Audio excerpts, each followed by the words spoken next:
नमस्कार प्रेक्षकांनो, तर मालिकेमध्ये आपल्याला खूपच सुंदर असा ट्विस्ट बघायला मिळणार आहे. तर आता ज्या आश्रमातल्या आजी असतात त्यांच्यामुळे स्वानंदीवरचा आरोप मिटणार आहे. तेव्हा आता हे सगळं कशा पद्धतीने घडणार आहे, काय काय घडणार आहे, हेच आपल्याला या व्हिडिओमध्ये जाणून घ्यायचं आहे. छोटासा व्हिडिओ असल्यामुळे शेवटपर्यंत पहा. चला तर व्हिडिओला सुरुवात करूया. तर आपण पाहतो स्वानंदीने वारकऱ्यांसाठी प्रसादाची चोख व्यवस्था केलेली असते. ती काही कामगारांना बोलवते आणि सांगते, दादा या मिठाईच्या बॉक्समध्ये चिप्स, राजगिऱ्याचे लाडू, पेटीस असं सगळं फराळाचं सामान व्यवस्थित पॅक करा आणि सर्व वारकऱ्यांना हे बॉक्स वाटायचे आहेत. कोणालाही कमी पडता कामा नाही. तेव्हा ते वारकरी बोलतात, ताई तुम्ही अजिबात काळजी करू नका, आम्ही सगळं व्यवस्थित पॅक करू, सगळं व्यवस्थित होईल, तुम्ही निश्चिंत राहा. स्वानंदी ठीक आहे बोलते आणि दुसरं काम करण्यासाठी ती तिकडून निघून जाते. हीच संधी साधून मल्लिका आणि अंशुमन तिथे चोर पावलांनी येतात. मल्लिका अंशूला बोलते, अंशू बघतोयस ना इथे काय चाललंय ते, आता आपल्याला सगळं विस्खळीत करायचं आहे. त्या स्वानंदीचा प्लॅन पूर्णपणे फ्लॉप करायचा आहे. आणि अशा प्रकारे दोघे तिथे येतात.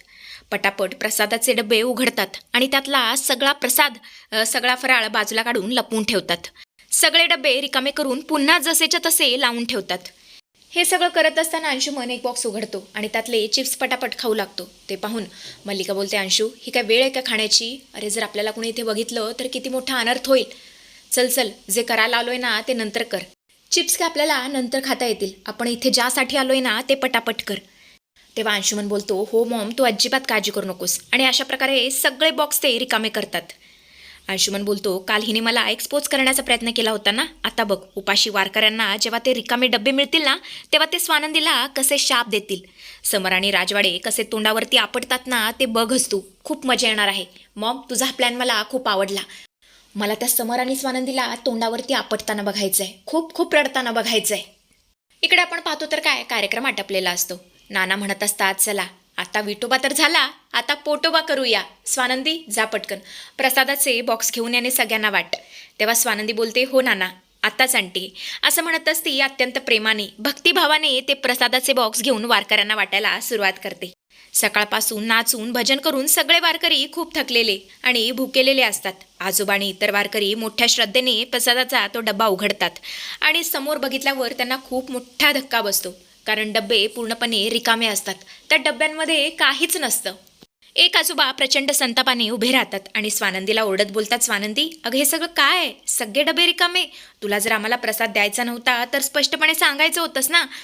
खोटा आव तू कशाला आणलास? एकादशीच्या दिवशी उपाशी वारकऱ्यांच्या भावनांशी खेळून तू महापाप केलायस, लक्षात ठेव. हे ऐकून स्वानंदीच्या पायाखालची जणू काही जमीनच सरकते. तिच्या डोळ्यातून घळाघळा अश्रू वाहू लागतात. ती समरकडे बघून रडू लागते आणि बोलते, अहो विश्वास ठेवा माझ्यावर, मी स्वतःहून सगळा फराळ चिप्स आणले होते, माझ्या डोळ्यांसमोर पॅकिंग झालंय. मग हे डबे रिकामे कसे राहिले ना तेच मला खरंच काही माहीत नाहीये, काही समजायला मार्ग नाहीये. पण कोणीसुद्धा तिच्यावरती विश्वास ठेवायला तयार नसतं, कारण एकतर सगळ्यांना भूक लागलेली असते आणि भुकेमुळे कोणाला काही सुचत नसतं. पण तिथे उपस्थित असलेली आजीसुद्धा निराश होऊन म्हणते, स्वानंदी हे फार चुकीचं घडलंय. एकादशीच्या दिवशी साक्षात विठ्ठलाच्या भक्तांना उपाशी ठेवलंस तू. आम्हाला तुझ्याकडून ही अपेक्षा नव्हती. तुला जर जमणार नव्हतं तर स्वतःहून ही जबाबदारी घेण्याची काहीच गरज नव्हती. आज तू आम्हा सगळ्यांना तोंडावरती पाडलंस, आम्हा सगळ्यांचा अपमान केलायस तू. कोपऱ्यात उभं राहून मल्लिका अंशुमन हे सगळं बघत असतात, एन्जॉय करत असतात जे काही घडतंय ते. त्यांना वाटत असतं आता स्वानंदी कायमची संपली, कारण सगळेच आता स्वानंदीवरती आरोप प्रत्यारोप करत असतात, जे पाहून ह्या सगळ्यांना खूप मजा येत असते, म्हणजे अंशुमन, सुष्मिता आणि मल्लिकाला.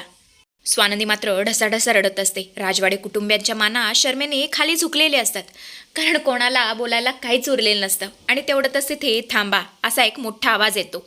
सगळेच तिकडे पाहू लागतात आणि एकाएकी एक तरुण वारकरी तिथे येतो. ते आजोबांना शांत करत म्हणतात, आजोबा थांबा, स्वानंदी मॅडमला काहीच बोलू नका, यात त्यांची काडी मात्र ही चूक नाहीये. सगळेजण आश्चर्याने त्यांच्याकडे बघतात. तो तरुण वारकरी थेट बोट दाखवतो मल्लिका आणि अंशुमनकडे आणि बोलतो, हे जे दोन पांढरे पेशे चोर इथे उभे आहेत ना, यांनीच तो सगळा प्रसाद डब्यातून चोरून फेकून दिला. आम्ही स्वतः आमच्या डोळ्यांनी पाहिलंय. मल्लिका लगेच कांगावा करू लागते. ती बोलते, काही काय बडबडताय, खोटे आरोप करू नका.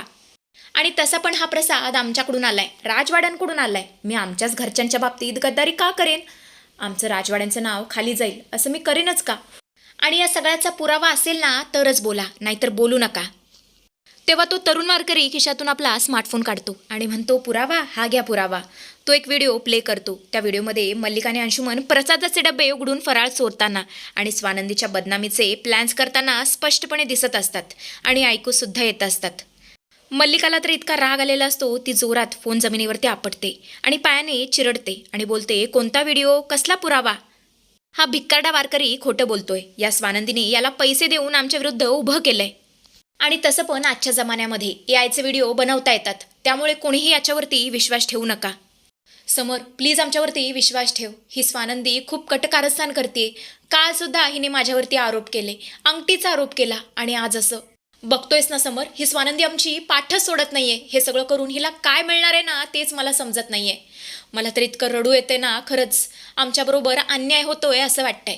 तेव्हा समर चिडतो आणि बोलतो, स्वानंदी मॅडम, तुम्ही हे सगळं मुद्दाम करताय का? हे सगळं करून तुम्हाला काय मिळणार आहे? आत्ताच्या आत्ता काकूची माफी मागा, आणि तेही हात जोडून, तेही सगळ्यांसमोर. तुम्ही सगळ्या वारकऱ्यांच्या समोर माझ्या काकूचा अपमान केलाय, त्यामुळे सगळ्यांसमोर माफीही मागितली गेलीच पाहिजे. तेव्हा स्वानंदीकडे दुसरा कोणताच पर्याय उरत नाही. तिला माफी मागावी लागणार. तेवढंच आजी जोरातच ओरडतात. या आजी आश्रमातल्या असतात आणि म्हणतात, थांब मल्लिका, तू एका गरिबाचा फोन फोडलास, पण माझ्या आश्रमाचे डोळे कसे फोडणार? सीसीटीव्ही कॅमेरे बसून घेतले आहेत आणि त्याचं थेट प्रक्षेपण आतल्या मोठ्या स्क्रीनवर सुरू आहे.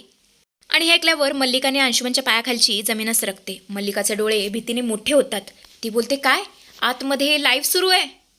तेव्हा आजी बोलते, समरराव, तुम्ही आतमध्ये जाऊ शकता आणि त्या स्क्रीनवर रिवाइंड करून सगळं बघू शकता. आणि मग काय, वारकरी आणि समर सगळे तिथे येतात आणि रिवाइंड करून बघू लागतात. तर त्यामध्ये स्पष्ट दिसत असतं की मल्लिकाने अंशुमन प्रसादाचे डबे रिकामे करत आहेत आणि फराळ कचऱ्याच्या डब्यात फेकत आहेत. हे सगळं स्पष्टपणे दिसत असतं. आणि आता मात्र मल्लिकाची बोलतीच बंद झालेली असते, कारण इथे तर ती म्हणूच शकत नसते की हा व्हिडिओ किंवा हा फुटेज AI आहे म्हणून. व्हिडिओ पाहता संपूर्ण मंडपामध्ये स्मशान शांतता पसरते. स्वानंदीच्या डोळ्यातून आता आनंदाचे आणि समाधानाचे अश्रू वाहत असतात. पण समरचा राग आता अनावर झालेला असतो. त्याचे डोळे लालबुंद झालेले असतात.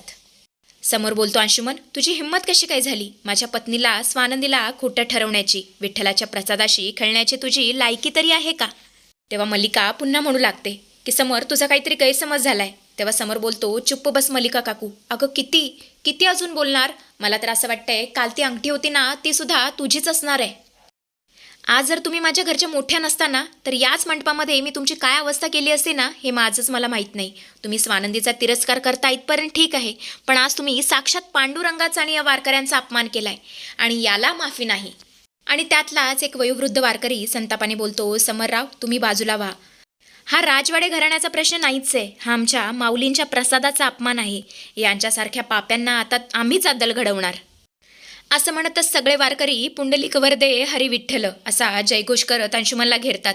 आजोबा त्यांच्या हातातल्या काठीने अंशुमनला सडकून काढतात. इतर ज्या महिला वारकरी असतात त्या बोलतात, मल्लिका, तुला स्वानंदीला फुगडीत पाडायचं होतं ना, आता बघ आम्ही तुझी कशी फुगडी करतो. असं म्हणतच दोन बायका मल्लिकाला दोन्ही हाताने धरतात आणि तिला गरागरा फिरून जमिनीवरती आपटतात.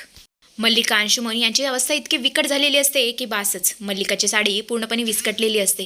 तिचे केस मोकळे झालेले असतात. ती वाचवा वाचवा असं ओरडत असते. संपूर्ण मंडपामध्ये ती पळत असते, पण कोणीही तिची मदत करायला तयार नसतं. सुष्मिता तर भीतीने एका कोपऱ्यात उभारलेली असते. ती जणू असं दाखवत असते की या दोघांशी माझा काहीच संबंध नाही आहे, कारण तिला असं वाटत असतं की जर यांनी मला राऊंडात घेतलं तर मला सुद्धा सुजून काढतील.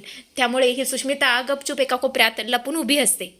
मार खाऊन झाल्यावर मल्लिका आणि अंशुमन जमिनीवरती रडत पडलेले असतात. तेवढं स्वानंदी पुढे येते, वारकऱ्यांना थांबवते आणि अत्यंत शांतपणे बोलते, बाबांनो, थांबा हे सगळं. यांना मारून तुमचे हात अशुद्ध का करताय तुम्ही? तुम्ही तर विठ्ठलाचे भक्त आहात ना? मल्लिका काकू, मला खाली खेचण्यासाठी तुम्ही इतक्या खालच्या थराला जाल ना, याचा मी स्वप्नात देखील विचार केला नव्हता. तुम्ही माझा प्रसाद फेकून दिलात ना, पण लक्षात ठेवा, जो दुसऱ्यांसाठी खड्डा खणतो ना, तो स्वतःच त्यामध्ये पडतो.